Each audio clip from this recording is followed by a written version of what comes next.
Hello and welcome back to another episode of the Full Metal Cast.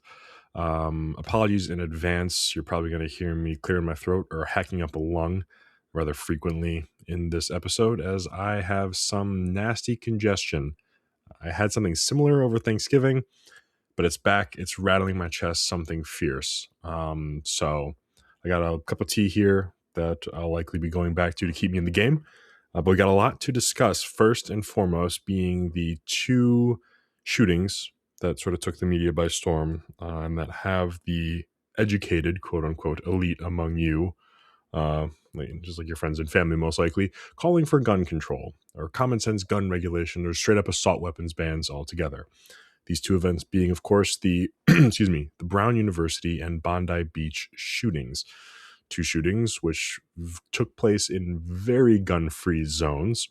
Australia being one of the sort of quote unquote Western sort of developed nations that implemented strict assault weapons bans, and very stringent gun control regulations. That's why they were able to do some of the really Orwellian tyrannical things that they were able to do during COVID, as we've discussed. And obviously, Brown University being in a very blue state, a very strict state as it sort of relates to gun rights, being Rhode Island, as well as it being on a campus that is also very weapon free, very gun free zone in which it is illegal to carry in. And so that should really be the first hurdle, the first wall that I would like to throw at these morons, these useful idiots, we'll call them, calling for gun control or assault weapons bans. Yes, they are on the track of insanity, and this goes for the voting cult. This goes for quite a lot of things we talk about very frequently on here. It's funny how those trends never seem to really go away. But there are plenty of rules in place to prevent such a thing from happening. There have always been such rules in place to prevent things like this from happening. Further down the line, or, like closer down the line, if you will, at various points in the process in which these individuals sought to carry out these acts, there are many junctions in which political power is designed and in place to stop the very things from happening that did, and they didn't. And there hasn't been anyone who's been able to address that basic fact about these shootings or any of the ones that came before it and any ones that'll ever come after it. I don't believe there'll be anyone who can actually explain that before they go on to espouse their own political ideology and their own beliefs about how they want to run herd on humanity and make the world a perfect place in their own image. And that's just one of many things that you have to throw at them, and we'll probably get into some more of those later. But to be clear, these are two very prime examples of the inability of the state in their ability to keep you safe, and from opposite ends of the globe, no less, and nearly at the same time. And one thing I would like to point out, and we're going to get into the things you can throw at these gun control zealots rather quickly here. The Bondi Beach shooting, the first one we're going to dive into, is that the police were rather fucking useless, to put it nicely.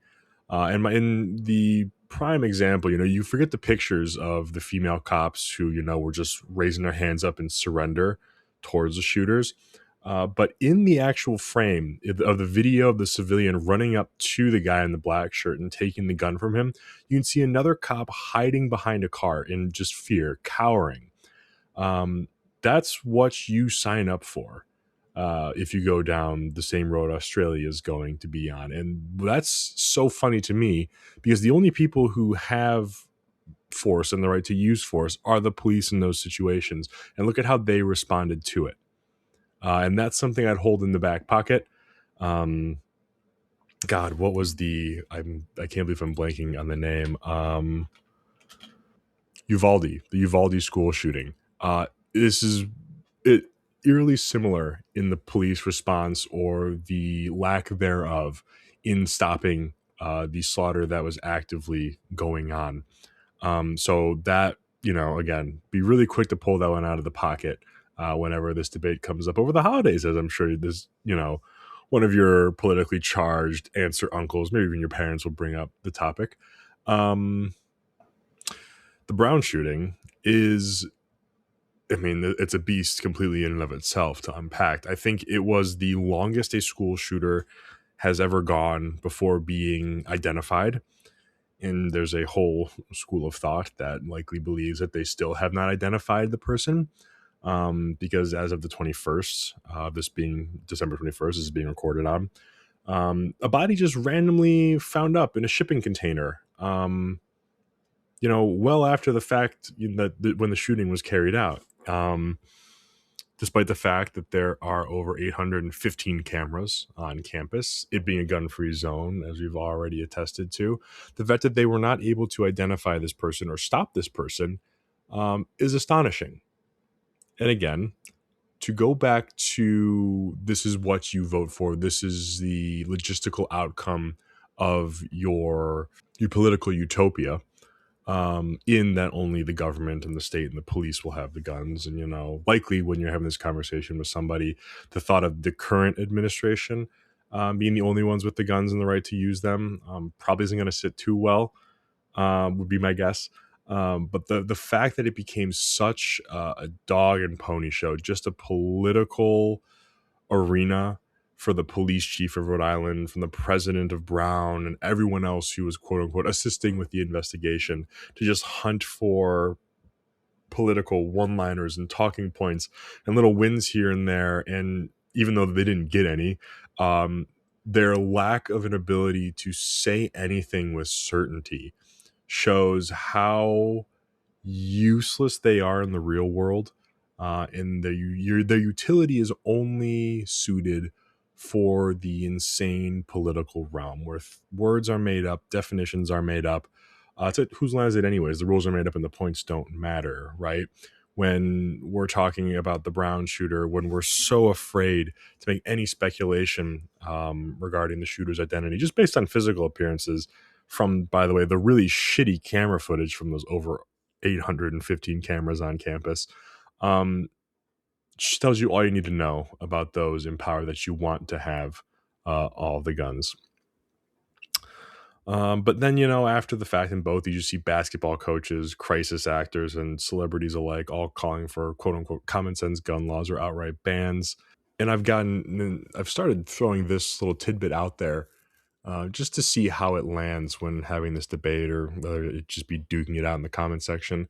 If you were to write out every single regulation regarding firearms, on the state or the federal level, I don't care, line them all up across all the states, from the time the Second Amendment was crafted till now, the trend of one's ability to access a firearm, to carry a firearm, and to retain a firearm um, is not related to this trend of shootings or violence that they cry so much about. And all of this, then the Justice Department will tell you that mass shootings are down, that crime's down, that violent crime is down altogether. And we've discussed statistical gaslighting.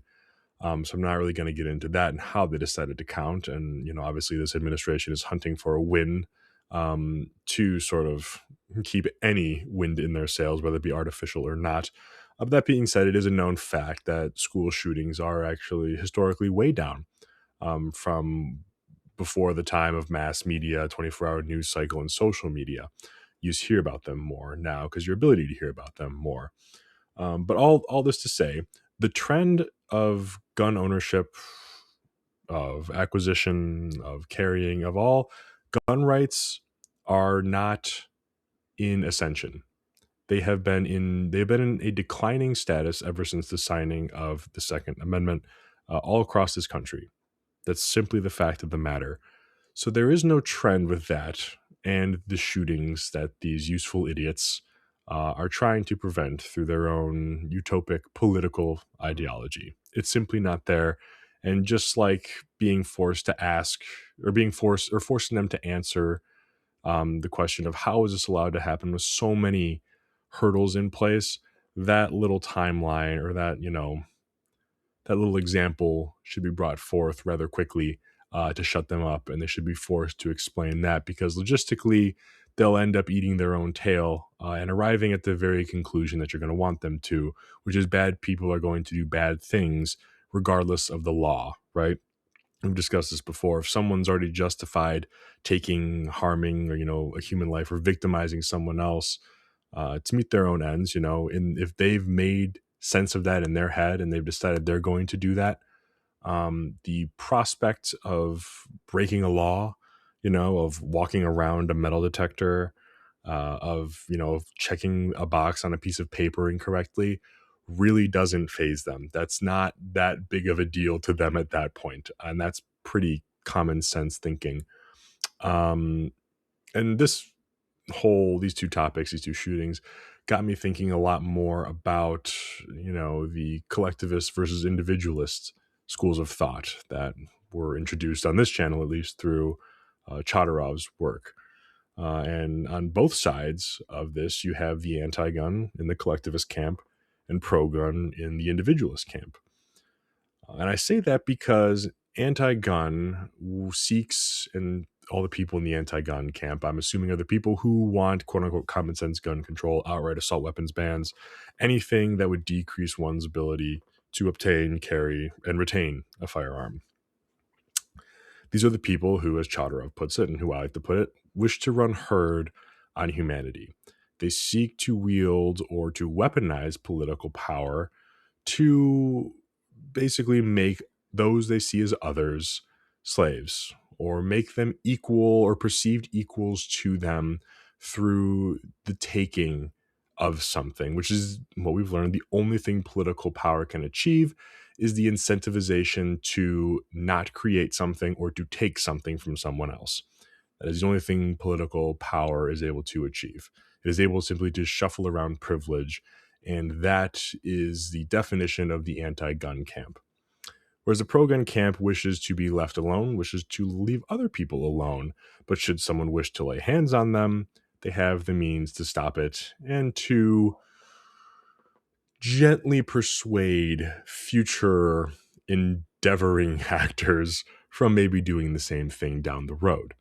And that's just one way, in my mind, I'm able to really, in a shortcut way, make sense that this is the right stance to have. I am not wishing to lay hands on someone else or someone else's rights through my own ability to defend myself. That's an insane thing to think if the opposite were true. And so the anti-gun camp sits proudly, or sits rather obviously, in the collectivist mindset, in case you need something else in your quiver to launch their way. And speaking of another conflict, what's happening with the Venezuela deal? This has been, I've thought about this in so many ways. And I've gone to those who are so pro-Trump, so right-wing, so Republican to their core, to explain it to me like I'm five, like I'm a retarded 5-year-old, how going to war with Venezuela makes sense for us. And by the way, how perfectly does the lead up to this conflict, embody the absolute uselessness of government? Like, let's say that Trump's fentanyl figures are correct and it is killing as many people that he says it is. And I say that simply because I haven't looked into them, so I don't know. And then let's also assume that all the fentanyl is actually coming from Venezuela, despite us never hearing him mention Venezuela once until just recently. And even still, how is the only answer just going to war? Without any approval from Congress, without any burden of proof, just bombing ships in international waters, stealing oil tankers, and seemingly forcing a regime change. Is there really no other way that the strongest and largest government in the world can stop the inflow of a drug? And then to top it all off, they can't even think of a different playbook to use to gaslight you tax cattle into believing that the conflict will be good, and that sacrificing your children to fight in another useless war, another fallacy that they're being deployed to prevent WMDs. And I can say WMDs because just recently he classified fentanyl as one, from being used in our country. And it's just the Iraq War 2.0. They cannot use any other playbook than the one that they have already used because they're too stupid to think of one. And either that or they're simply insulting your intelligence because they believe you're too stupid. It's insane. The whole thing is insane to me. And this is the anti-war president, by the way, and all the wars that he said he was trying to stop are still going on. The Israel thing is like they're still launching attacks on other people, but we're sort of ignoring that now because it's supposed to be over. Ukraine's still very much live and ongoing. Russia's basically won that. They're just waiting for the right peace deal to come their way, because why would they settle for anything less than whatever they fucking want, because they will win that war. So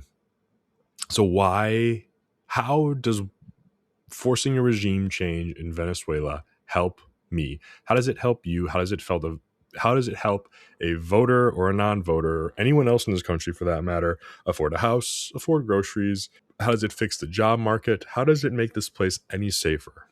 And maybe that's the wrong question, because you can ask that question about anything that this administration, all the administrations before it, or the administrations that'll come after it are going to do, because they're not going to complete the full tour de logic, let's call it. We're talking about a jobs program for the most useless of adults in our society, and also the most corrupt and sick in our society. And so, do we really think that after 250 years being where we are, where we've been trending, that more of the same, just like those calling for gun control, is really going to reverse the course? It's not. Spoiler alert. But how dangerous is patriotism? And that's really what this proves. And I'm not saying there's a silver lining here, right? I call attention to the dangers of patriotism here, because and you can see it in action, those who blindly follow and say, yep, go get them. All of a sudden, Venezuela is the devil and the worst thing on earth. Send your children, send them all to go die for a regime change in Venezuela to get our oil or whatever the fuck. That blind allegiance, that unquestioning faith that patriotism demands from the tax cattle, from the voting cult, is on full display with this. And this I see as you're out of excuses at this point. The Iraq War, there were people who saw through it, who called it out. The propaganda machine, our awareness at the time was a little low. This is the first time we saw the WMD playbook being deployed, and everyone got really scared really fast and got on board very quickly with going to the Middle East, considering where we were as a country. But this time around, I see no excuse, even during COVID, when even more people saw through some of the insanity and were really questioning authority and were pushing back and were doing things for their own good. You have less of an excuse now to blindly just fall in line with this than you did during COVID, because again, it was something novel, it was new, the propaganda machine was fully up and running, and you had some real consequences for going against the grain. So with that, there was some excuses that could be valid at that point. But with this one, if you're blindly falling in line here, they were right to question your intelligence, I would say. Because I don't know how you answer any of the questions that I've asked about how this helps any of us. I'm not sure how you make sense of the exact same WMD line being played to draw you in at will. And there's just a lot of really sketchy things that are happening here on full display, full disclosure, right for you and everyone else to see and read into. That would really make you scratch your head and at least ask, why is the anti-war president doing this? So yeah, the Venezuela thing's rather interesting, but the silver lining that I alluded to earlier is that there's a lot less buying into this. The boys' approval ratings are in the toilet. Trust in the state, federal, every part of government is at an all-time low. So that's one good thing that's coming from this, actually. But fewer and fewer people at large are buying this, which is good. Um, but we can always learn, right? We can always use something like this as an example of how we don't want to be, and the pitfalls that we can try to avoid down the road. And speaking of which, as far as faith in these people not being any farther than what you can throw them, a lesser known story hit the airways before the long awaited release of the Epstein files this Friday that we were promised, that Trump signed the act on. We were finally going to get the peek behind the curtain. We were finally going to get the very proof that we were promised as Americans, whether you voted or not, this last election. But before that, actually, having to do with the election, and this headline made its rounds just before the Epstein file release, obviously. So it's probably not to go noticed. But the DNC got under some hot water for not releasing the election autopsy report from the 2024 election. Now, I don't care to speculate why they wouldn't release such a report. I don't have to, because a thing is defined by what a thing does. And I have said forever, the active voting election, it is the least transparent popularity contest for the worst among us. And you are only allowed to even run and appear on a ballot if you promise the most kickbacks to corporations or other government agencies in this country. So the election autopsy report wouldn't show you anything anyways. It's just a bigger fuck you. You shouldn't even be worrying about that or thinking about that, from the DNC, no less. But anyways, on to the big ticket item, the release of the Epstein files, which was just a lot of black pages. I mean, full redacted pages, even the white spaces in pages. They dragged and dropped like a square in Microsoft Word, filled it black, covered the whole page, threw it up. 90% of what was released was redacted. And what's even funnier, to further speak to the uselessness of these people and the incompetence of these people, is that posts are still being removed to this day, this Sunday, since the Friday reveal, because some dipshit left something in there that was incriminating to Trump or some of his boys or whatever. So they had to go back and completely remove it or re-redact it. What a joke. What a joke. And I keep going back to this because the amount of times I was ridiculed, we were ridiculed by friends, family, and otherwise for not buying in to voting for the lesser evil when we knew this was exactly going to happen, when we knew the ending of the wars wasn't going to happen and the releasing of the files wasn't going to happen like he promised. And we were shamed, ridiculed, awful things were said to us. You fell for it again. Right? And going back to the COVID, the Iraq war, the Venezuela thing, right? Like, you're running out of excuses at this point to continue playing into the insanity. Just like the trend with gun rights and shootings being inverse, rather. You're running out of things that you can actually stand on and point to back up your side here, because something ain't working. It's not working. And I, as somebody who unfortunately has some form of sense of self in this world, I find it increasingly difficult to obey the rules and pay taxes to these people considering what they've done. And I struggle greatly to accept the fact more and more each day that we have really no recourse to change that. And this got me, unfortunately, down a rather dark path, but there's light at the end of everything. Not all things are good, but there is good in all things. With this last Fell For It Again award being dished out to many of those that we know, it feels as though you're being boiled alive.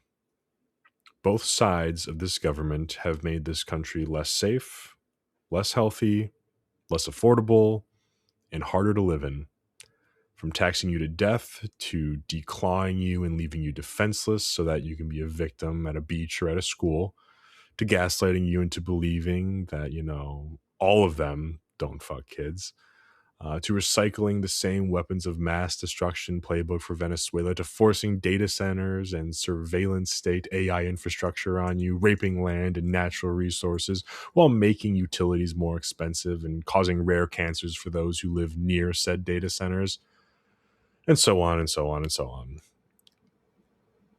It feels as though there is zero refuge for you in a political solution at this point, in a political party, in a politician.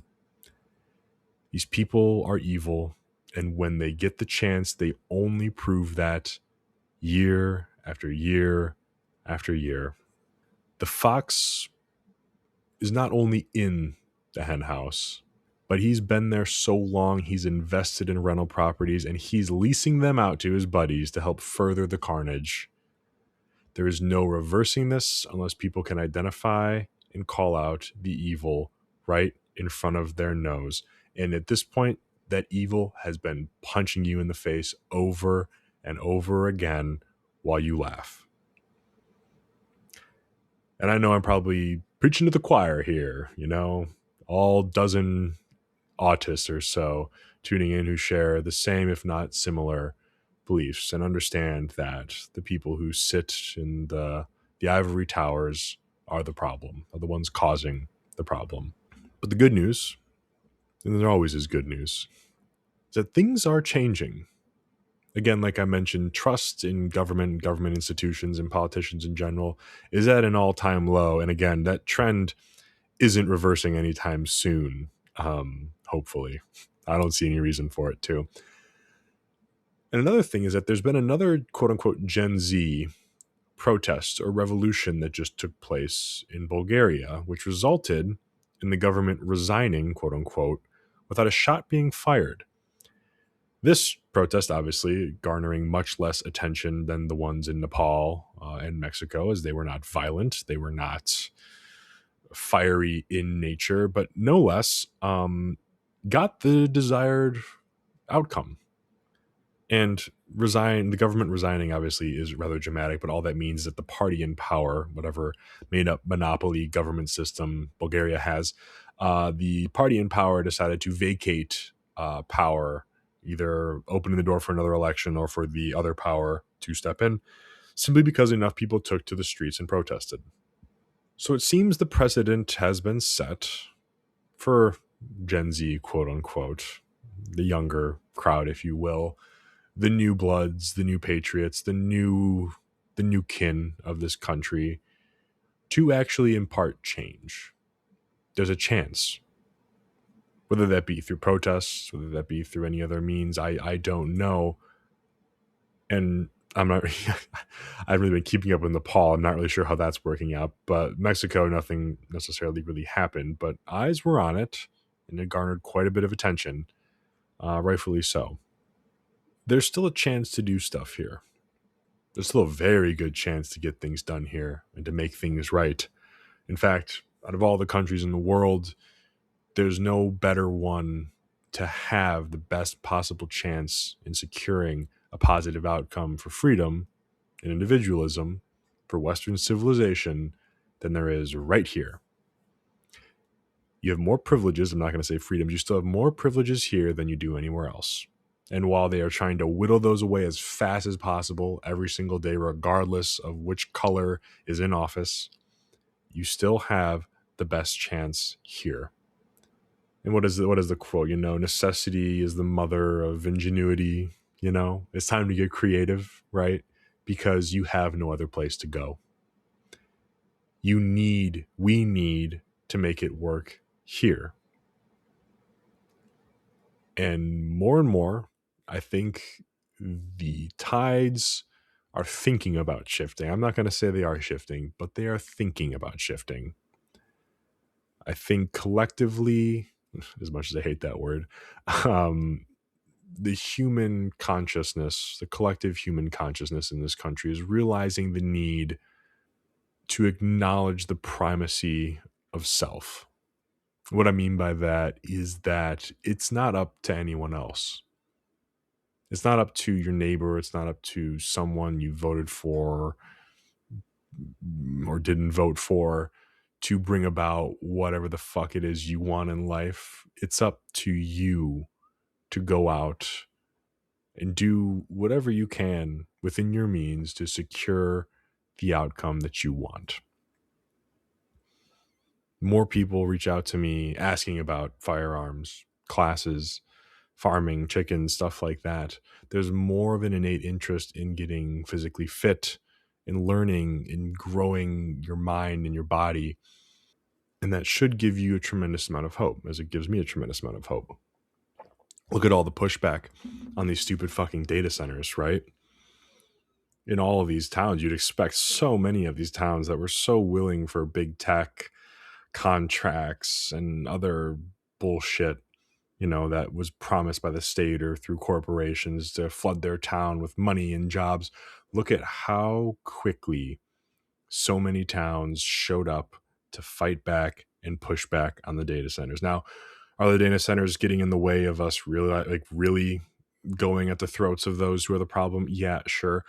But it is an exercise that proves that people are willing and able to mobilize incredibly quickly with quite a lot of hate to put something down. Actually, maybe hate's the wrong thing. I do believe these people mobilized out of love for their communities, nature, earth, their own health, right? They've seen very quickly what these things do and the lie behind them regarding jobs, right? AI essentially is a job killer. And most of the jobs with these data centers revolve around construction.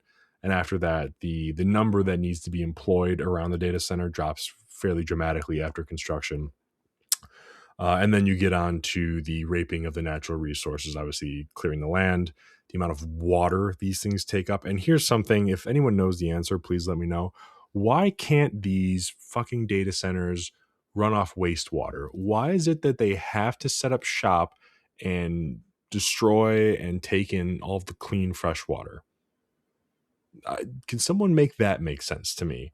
Why can't these fucking buildings run off shit water? Water that we can't drink, water that's, either on its way to getting refined or something, or to the processing plant. Why do they have to set up shop by Great Lakes, river systems, and whatnot?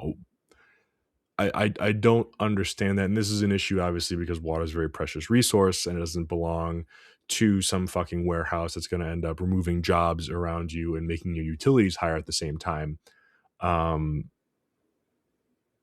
yeah, that's just been a real head scratcher for me. um but back to the point of this being a really cool sort of case study and a silver lining and how people will mobilize against a real threat is that in Saline, Michigan, my home state, there is a particular data center fight worth calling out. Now, this Saline data center is tied to our lovely Secretary of State's husband, or is it our governor's husband? Let me make sure I call out this shit ass properly. Um, Joycelyn Benson, our Secretary of State, I believe. Her husband is directly tied and invested to this data center that is being forced into Saline, Michigan. Now, this is particularly sinister, not only because there's there a little bit of insider trading going on here with the Secretary of State's husband helping to really force this thing down everyone's throats, but the utility company, DTE Energy, is also an interested party and has been urging for the approval of this without any town hall hearings or otherwise. And the contract that they so generously made public to the people of Michigan looked like the Epstein files in that most of it was redacted. But still, these people continue to fight the good fight, and there is more attention being drawn to this thing. I wish, as much attention that was drawn to Dearborn, I wish there was on this fucking data center right now. Um, I feel about Sharia law. That's obviously a load of horse shit, and that's definitely worth raging against. But for now, I think the data center is a little bit more of a real looming threat at the moment. Let Dearborn eat itself for all I care. But all this to say, there is fight in people. And good people of all ages have shown up to fight these data centers across the US in every state and city, as you should. Same with the flock cameras. I've seen so many headlines lately of towns, forcing their representatives, one way or another, to cancel the contracts with Flock, as they should. Because again, it's not about your safety. It's not about these cameras, these data centers. They do not benefit you. The data centers are a little easier to see through, right? AI is inherently anti human, it's designed to take away jobs. Easy to understand. The cameras, on the other hand, are going to be a little harder to fight against because they operate under the pretense of safety. It's false safety, right? All that it's really going to be used is to write tickets and to track you and your habits and to sell your data, and really ensure compliance in these cities where they're going up should the city or a state try to do something silly like COVID again, or decide to roll out another really stupid sort of trafficy law where they can just fine you for leaving your house, for not having the right sticker on your license plate or your windshield or whatever. Again, these things aren't for you and I. They're for the companies and the corporations and the politicians that back the corporations who built them and forced them onto you. They're simply money printers for politicians and their donors. And I think that's becoming increasingly clear to everyone more and more every day. So despite being boiled alive, I think, unfortunately for the collectivists and the state, they turned up the temperature a little too quickly, this administration. And you know what? That might be too generous. I don't want to leave out some other shitheads. But I think from 2019 to now, the temperature increased a little too quickly. And especially during, the first 3 years in that time period, they really cranked it up. And oh boy, did people notice. And oh boy, did people lash out. And rightfully so. And so that's the silver lining. You get punched in the face enough, you're going to do something about it if you have some sort of fight or flight instinct. And unfortunately, I think a lot of you probably had a little too much fluoride in your water growing up, or still do today. You may not even realize you're getting punched, or that you probably believe the lies you're being fed, that being punched actually is a good thing for you every now and then. To each their own. Continue laying there and taking it. But this is it. Yet we have nowhere to go. And that should also give you hope, as desperate as that may sound, because this is the frontier. This is the first. This is the last. This is ours. Revolution, freedom, all of that. It's our birthright. It's our ancestry. It's our history. It is in the DNA of this nation. And I truly do believe that whether or not you were taught an American history class, that sort of lives in all of us. It's something in the air, And I say whether or not you were taught U.S. history if you went to school, because I do think from the state side, especially being so involved in determining the curriculum, one of their larger mistakes was including that little tidbit, because that is inherently anti-political power. That is pretty freedom absolutist stuff right there from a propaganda perspective. But even still, if you weren't into that, there is a sense of, let's call it fairness. It's that dangerous sort of freedom that's in the air. And when that's stepped on, when it's questioned, when it's threatened, again, those who have two brain cells and a fight or flight instinct, Jesus, the hairs will raise up on the back of their neck and they'll go, hold up, something ain't right. And until that really disappears, there is always a chance for something crazy to happen. There is always a chance for the good side to win out, no matter how warm the water gets, no matter how dark things get, no matter how shitty red and blue make this place. You will still have true Americans, true patriots to freedom, not to country, not to political party, not to a military power, but to true freedom and morality that will not go away. It's part of speaking the truth. It's part of calling out evil when you see it, when it's clear, when it's bright as day. But it's also just part of being in this country. And all this to say that on the 249th anniversary of when our first president woke up the boys on Christmas to paddle across a frozen river to slit the throats of the tyrants, pretty fitting. So Merry Christmas with that.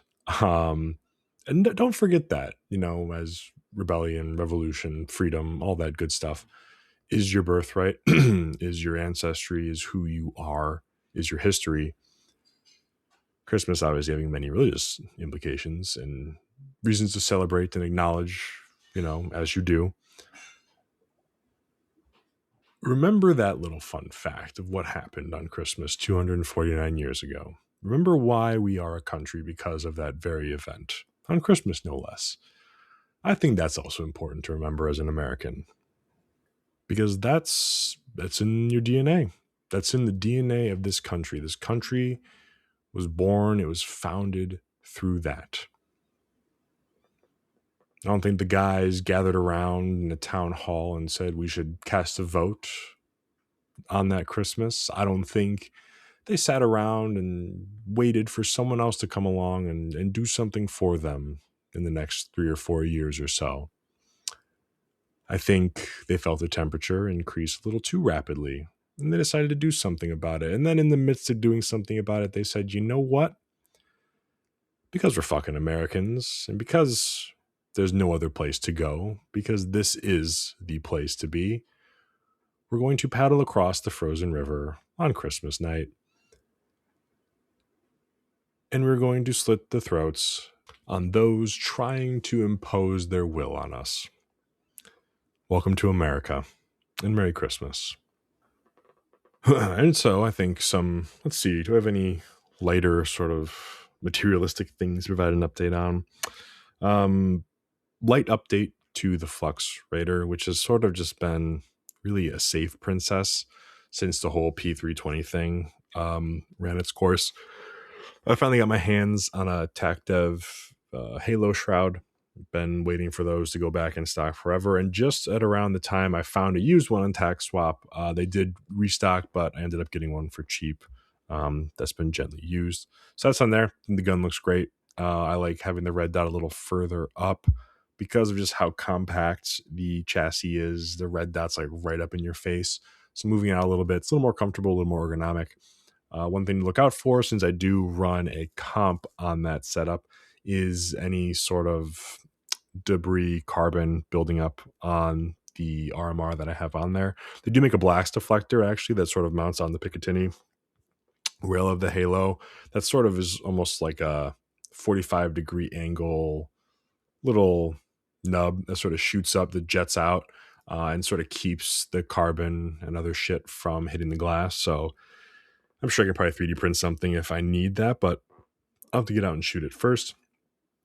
Speaking of getting out and shooting, the Vector Rattler by Duality Arms still has not been tested. I know, shameful. It has been nothing but windy and pissing cold here for the past few weeks, unfortunately. So I haven't gotten out to really run that through its paces and prove some guy wrong in the comments, who I said I would share results with, because he was trash talking Duality, and I felt the need to jump to their defense without being paid. So may end up eating my own words there. And then, of course, I do have to get out and zero the new hate stick, the new 308 build that I just wrapped up. Again, Criterion barrel on there, SIG 5-3 MSR, 5-30 MSR, excuse me. And then I'm looking at getting an Atlas, the Cal bipod, preferably a used one that has the ADM sort of quick lever to remove it. Whether I want to, shoot off a bag or a tripod in a rush should be easy to detach. But I'm still doing more research into whether I just want to shoot off a bag or have a bipod on there. So I may hold off on buying one just until I figure out my use case with it. I do want to weigh it though. I want to get an idea of where it's coming in with the heavier glass and a suppressor. Obviously, it's going to be a bit of a beefy gun, but still something just to consider while going down the road. Maybe saving a penny if I can here or there. What else? I don't think much is new here. Next on the to acquire list, small scale. I want a radio pouch. I have sort of like an airsoft one on there right now. It does a job, but it's kind of clunky. It's not really a little too large. Excuse me, a little too rough around the edges. Sort of sticks out. Doesn't really hug the body as much as I would like. And so for that, I'm looking for recommendations for a nice radio pouch that can fit a Baofeng as well as Motorola. I think it's X3000. That's what I have on there. Either Motorola or a Baofeng. Just for modularity's sake, since I'll probably switch between the two of those. Um, and then obviously on like a larger scale, getting like a clip-on thermal would be really sweet. And then on the maybe scale, should this long range thing come to fruition, a Vortex, the range finder that mounts onto the diving board would be excellent. But yeah, that's again, if I really get serious in this long range thing and it's a fit and I want to stick with it, which is the goal, which is the goal in 2026. But we shall see. And I think with that, I will leave you all to have a very Merry Christmas. Enjoy your time with your friends and your family. If you're going to church, you know my take on that. Keep your head on a swivel. Do what you can to stay safe. I really, unfortunately, my guard really goes up when it comes time to going to Christmas Mass because in the Christian sort of Catholic space, you have many people who don't show up until a large holiday like Christmas or Easter. So it's always a packed church, standing room only for the most part. You see a lot of people who don't necessarily fit in. You know, they're not familiar faces. They're not going to dress like everyone else there. And then just knowing the climate that we're in and where we're located, the probability of someone doing something incredibly stupid that's religiously or politically motivated, rather, uh, only gets higher on a holiday and at a gathering like that. So if you're like me, do what you can within your power and within your area of comfort to ensure the outcome you wish. And again, statistically, you're going to go your whole life without being in a Bondi Beach or a Brown University or any other related incident like that situation. God willing, you know, statistically, that's not going to happen. That doesn't mean you shouldn't prepare for the worst, obviously, and still hope for the best. Like I've said time and time again, you weren't put on this earth. You weren't given consciousness. You weren't given your abilities just to lay down and play sitting duck your whole life. You're likely here and you're learning what you're learning and doing what you're doing and into what you're into because you're interested in quite the opposite, actually. And like one of my favorite memes says, you're alive, fucking act like it. Silly Billy. Um, Not a whole lot was on my Christmas list this year. Just to end it on a light note, I'm grasping at straws for things to sort of keep it light. Some new Vans. There's some chocolate chip sort of low tops in my giant foot size on eBay that I've been sort of watching, but didn't really feel like dropping $80 on. So that's like a good one to throw. Excuse me, on the Christmas list. Got a few books on there, a few tools. Actually, as crazy as it is, my little like wire snippers for my 3D printer went missing. So I want like a nice pair of those. Also great for cutting zip ties, which I use a lot, obviously. That was on there. Some new needle nose pliers, you know, real like adult shit. And then like a heater and a new light for the garage, especially as I want to do some work on the bike and the car this winter.